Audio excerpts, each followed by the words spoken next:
What's up, guys? It's All the Cars here, and today I'm going to tell you the story about the worst Facebook Marketplace interaction I've ever had in my life. If you guys are anything like me, I'm sure you have bought some vehicles off Facebook Marketplace. I bought a lot. I'll actually put up a list of all the cars I've owned right here. You guys can see just how many I've owned.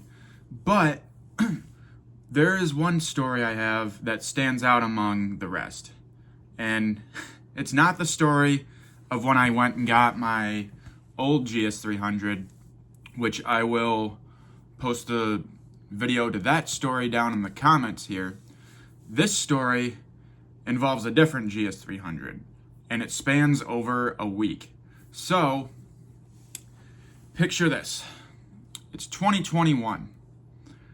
You have a really cool, slammed on its nuts black GS300 that shut off on the highway on you, and you just cannot get this thing to run. So, I am sitting there with like 7 broken vehicles that don't run, and I'm really strapped for cash, so the only vehicle I have that works at the time is the Yukon. So, what do?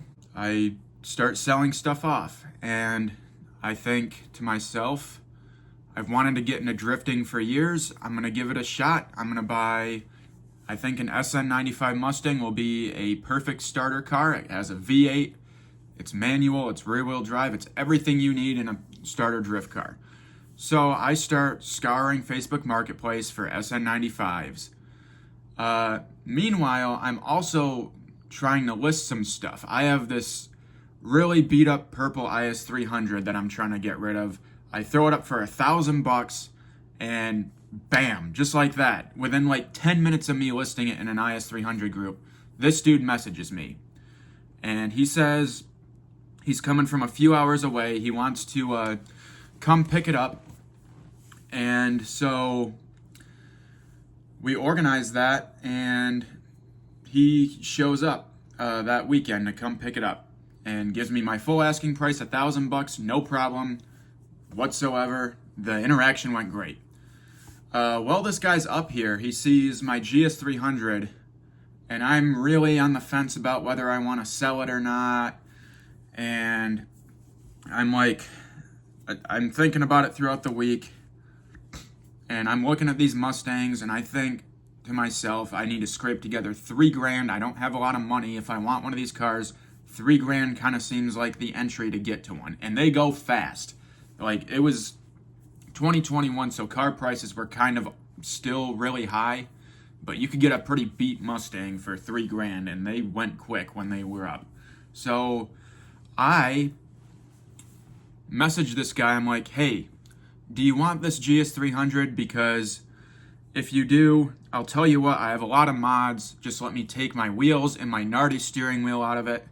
Otherwise, I had Fortune Auto coilovers and just a bunch of expensive parts for it. And it was a black car with black interior. And I'm like, $2,000, come get this thing out of my life. Let's just make it happen. And the guy's like, okay, yeah, that sounds good. So the day comes when he is supposed to pick this up. And I will put the messages up because what happens next really made this one of the worst nights of my life. I'm never going to forget this night. So we set this up, and the guy says, I will be there at 6 o'clock. And so I'm like, sweet. I lived with my girlfriend across town at the time and worked kind of like on the other end of town, sort of on the way to Zach. So I'm like, well, I'll just ask my boss to like work until like 5 or whatever. That way I can just head out to Zach's and get everything will just be ready. So I get out to Zach's at about 6. I messaged the guy saying, where are you? And he says, I haven't left yet. I'm like, what? So he messages me a picture of him with a completely different car on a trailer saying, yeah, I'm on my way to pick up another car right now. I'm going to leave for you at 8. And I'm like, dude, are you serious? Like, we had this planned. I mean, granted, I tried to like play it cool with him and just act understanding because why wouldn't I? I mean, the guy's giving me money. I know that like I don't really have the right to tell him what he can and can't do. And so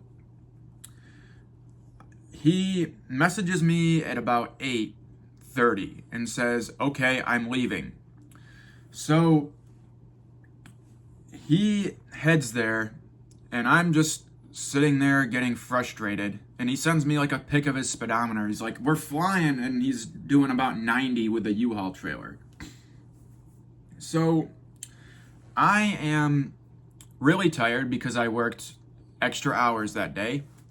And it's getting later and later. Zach and his roommate at the time decide to go to bed. And I feel horrible because I'm at my buddy's house alone in his backyard just waiting for some random guy I met on the internet to show up to pick a car up from me. And my buddy's asleep. So I get a message from him a little bit later, and he says, I'll be there at about 12:30, I think. 12:30, I think it was. And then I get another message from him later, and he says, oh, I forgot, there's a time change. I'm going to be there at 1:30. And I'm like, dude, we were supposed to meet at 6, and now you're showing up at 1:30 in the morning? But I wanted that $2,000, so I wait for this guy, and 1:30 comes around, and I'm like, not seeing any sign of this guy. And I'm like, dude, where are you? And he messages me saying, yo, I just got pulled over. I was doing 90 in a 25, and my truck has a fake temp tag and no insurance. I'm going to jail. And I'm like, are you kidding me? This is like the only guy who like showed any interest in any of my vehicles. I really, really don't want to deal with this right now. I'm already tired. It's going on 2 a.m. And so I'm like messaging this guy trying to figure out what's going on. Eventually, this happened like 5 minutes down the road from Zach's house. So I know that area pretty well. I know the cops are real sticklers about everything that happens there. And I was like, this guy is just done. he's like a couple states away, and he's probably going to jail here tonight. But the guy messages me, and somehow by the grace of God, he only got a speeding ticket from that. And I literally sat there with my mouth just open in awe that the cops let him off that easily, knowing what I've seen those cops harass me and my friends for, the dumbest things ever. So anyways, he shows up. It's going on like 2 a.m. at this point. And you saw a picture of the car. You saw how low it was. So this thing, we are parking the trailer on a hill so we can try and push it up the trailer since it doesn't run. But it's so low that it's just catching the U-Haul trailer. And at this point, I've kind of had enough. I just straight up asked the guy, I'm like, yeah, I got a bull bar on my Yukon. Can we just throw a tire between this and get it up? It's really late. And so the guy's like, yeah, I guess, whatever. So I could tell from this guy's profile that he was a takeover kid. And also it seems like he either parted these cars out and scrapped them or whatever. So I knew he was going to get his money back out of this thing for sure, at least. So we push it up, and then this dude starts trying to bust my balls over the price. I'm like, no, I'm getting my $2,000 out of this, dude. You kept me up until like it's almost 3 a.m. now because of how long we had to struggle to get this car on the trailer. So I'm like, dude, you kept me up till 3 a.m. You were supposed to be here like 9 hours, not 9 hours ago. Yeah, 9 hours ago. What? I'm not gonna let you haggle me on price right now. I'm really not in the mood. And so he pays me the $2,000. I'm like trying to send him off because I feel terrible that we're just making all kinds of noise in Zach's backyard while he's trying to sleep and shining lights everywhere and stuff. And so I end up getting in my Yukon, getting ready to leave, and this dude is in a 2-wheel drive Sequoia. And he gets stuck in a mud puddle with the trailer, like, in Zach's yard. So I'm like, oh my God. I really, really didn't want to deal with that. So I ended up having to try and tow him out with my Yukon, which I was able to, fortunately, but I felt so bad for Zach, just us making all this noise and shining all these lights everywhere. It's going on 4 a.m. I finally go home. I think I got home at like 5, and I had to wake up at 6 for work the next day. So that is how that night went, and I was not in a good mood. I was happy I got my $2,000, but come on, dude, don't say you're gonna like be at this person's house at 6 and then make them wait for 9 hours for you to show up. The story doesn't end here, though. So the next day, I had a Mustang I was eyeing really hard, and it ended up being the one I bought. But I was on like 1 hour of sleep all day, and I was messaging the guy all the day before. I'm like, yeah, if I move this car, I'm gonna come buy it tomorrow. I will be there. When I say I'm gonna be there, I'm a reliable person. I'm not like all the rest of these idiots on Marketplace who just say things and don't follow through with them. So I pretty much got this like in the bag. I run to the bank after work, which during work I was so tired. I can't put into words how tired I was. I was doing landscaping at the time, like I said, and what I ended up doing was actually following my coworker like a quarter mile halfway across someone's yard because he went to like the truck to grab a shovel, and he turned around. He's like, "What are you doing?" I'm like, "I don't even know, dude." That's how tired I was. I was pretty much useless all day. And all I really could think about was how I wanted to get off work, go to the bank, and go get this Mustang. So, after work, I hit up my brother, and he comes over to where I'm living at the time, and he goes with me to get this Mustang. But for some reason, all the day before, me and the guy were talking, and it sounded like this was a very solid plan. And as I'm like asking him for an address, he says, "Hold on, someone else is here to look at the car." And I'm like, what? you couldn't have told me that someone else was coming? Like I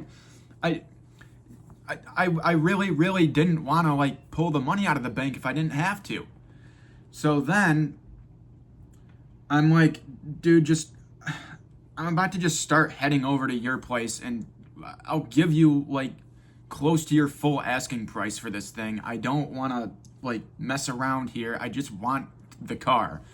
So the guy finally messages me, and he's like, he didn't buy it. He wanted to trade for a truck, and I specifically said in the ad, no trades. So you can come get it now. And I'm like, well, thank you. I'm glad that you're telling me this now, but you should have like communicated at least somewhat that someone else was coming to look at this thing with me before I pulled money out of the bank and got all ready to go and stuff, because you said we had a plan before.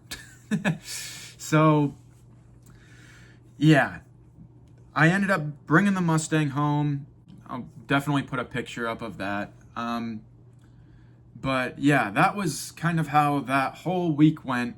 That was by far my worst Facebook Marketplace interaction. A lot of the sellers on there are so flaky. A lot of the buyers are flaky. I've dealt with so much stuff trying to sell things on there that at this point I mostly would rather just throw stuff away or sell it to someone I know rather than try and list it there, because it's just such a hassle and everything. Nowadays, everyone thinks they're holding on to gold because everyone wants to try and be a car flipper, and it's just a mess. You can't really trust random weird people you meet online.